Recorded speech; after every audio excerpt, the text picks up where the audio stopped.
Well, there's lots of different practitioners that bring their own particular flavour into the ceremony. A lot of them is just, it's very new, and some bring their own style from their own previous practice. Personally, I think the less is more, so the less you do, the deeper you're able to go into the experience. Sometimes some practitioners have the desire to imprint themselves in your experience, and I don't know how useful that is, apart from,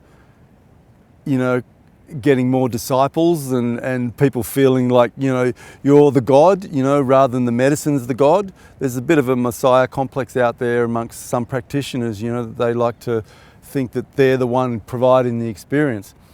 Really, all they're doing is lighting the pipe and giving you the medicine, and the medicine is giving you the experience. There is quite a lot needed in just holding space, because it is an intense experience, and so you want to have a safe container for that. If you're, in a backyard and the next door neighbour's sort of leaning over the fence going, "Hey, what's going on over there?" or whatever, then you're not being held. So you need to be held in a sacred container, and you need to be, I guess, looked after in that container too. Sometimes there can be movement, sometimes you can roll around, sometimes you can get up and run, and you don't know what you're doing. So you need to be held spiritually, but also on sometimes physically as well. But most of the time it's just let the person have their experience. You don't have to give them anything. On some circumstances, there could be like an energy block that's trying to come through. And it may be useful for a practitioner who's very trained in that to work with that energy and help to move it through. But most of the time it'll move through itself, or the person doing it.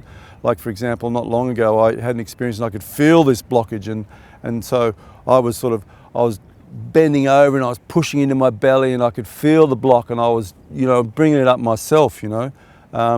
Someone who doesn't, I guess, have their own personal experience of how to do that, there could be situations where it's useful for a very experienced practitioner to do that, but without them impregnating your experience, just by assisting you, not coming in and forcing, their experience on into your journey.